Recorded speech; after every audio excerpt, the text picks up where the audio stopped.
हर कोई अपने जीवन में कभी न कभी किसी न किसी प्रकार के मुसीबत का सामना जरूर करता है। मुसीबत का ऐसा वक्त होता है जो इंसान को सबक सीखा जाता है।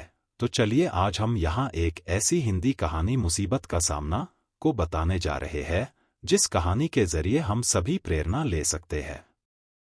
सोहन और मोहन के बीच गहरी दोस्ती थी। दोनों एक साथ पढ़ते थे और दोनों का घर भी एक ही गांव में आसपास था, तो दोनों एक दूसरे के साथ खूब खेलते और मस्ती करते थे। सोहन जो कि काफी शांत स्वभाव का, जबकि मोहन थोड़ा शरारती था, लेकिन सोहन मोहन को हमेशा समझाता रहता था कि वह शैतानी नहीं किया करे, नहीं तो कभी खुद को मुसीबत में डाल सकता है।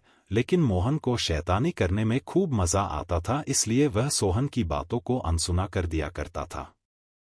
बरसात के दिन थे और अब स्कूल भी चालू हो गया था। उनका स्कूल नदी के रास्ते से होकर थोड़ा दूर जाना पड़ता था, तो सोहन और मोहन हमेशा साथ ही स्कूल जाते थे।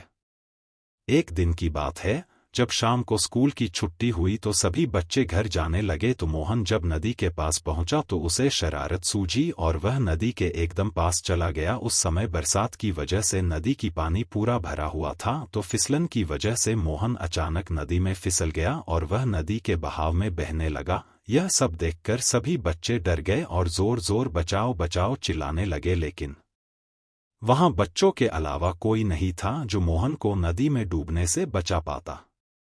लेकिन उसका दोस्त सोहन ने अपने दिमाग से काम लेते हुए तुरंत पास पड़े हुए सूखे बांसों को नदी में फेंकने लगा, जिससे एक साथ कई बांस नदी में तैरने लगे। तो उसने एक बांस को मजबूती से पकड़कर मोहन की तरफ किया, तो मोहन नदी की बहाव में किसी तरह बांस को पकड़ लिया। फिर क्या था, सोहन ने अपनी पूरी ताकत लगाकर खींचने लगा और धीरे धीरे मोहन उस बांस के सहारे नदी से बाहर की तरफ आ गया और इस तरह सोहन ने मोहन की जान बचा लिया। इतने और बच्चों ने गांव वालों को भी बुला लिया था। सबने सोहन की बहादुरी का खूब तारीफ किए और फिर मोहन को आगे ऐसा न करने को समझाकर घर भेज दिया। इसके बाद से मोहन ने अब शरारत करना छोड़ दिया और फिर सोहन एक हंसी खुशी रहने लगे।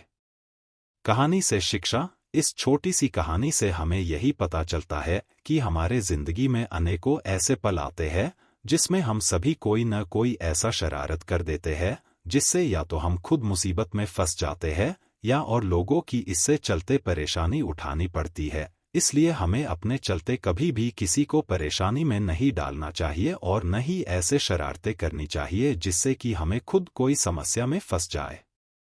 और हर किसी के अपनी जिंदगी में ऐसे अनेकों मोड़ आते हैं जब उसके हिम्मत की परीक्षा होती है, और अक्सर इन स्थितियों में हम सभी अपनी हिम्मत हार जाते हैं और फिर उस स्थिति में हम कोई भी ठोस निर्णय भी नहीं ले पाते हैं, क्योंकि अचानक आए इस मुसीबत में हमारा दिमाग काम करना बंद कर देता है।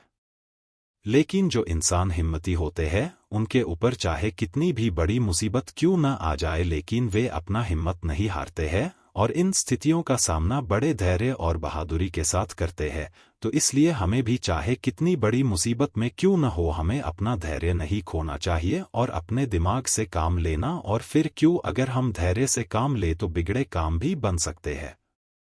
शिक्षा। मुसीबत में कभी भी हिम्मत नहीं हारना चाहिए और परिस्थितियों का डटकर सामना करना चाहिए। उम्मीद करते हैं कि आपको यह कहानी अच्छी लगी, तो इस कहानी को ज़्यादा से ज़्यादा लोगों के साथ शेयर करें और हमको कमेंट करके ज़रूर बताइए कि आपको यह कहानी कैसी लगी। धन्यवाद।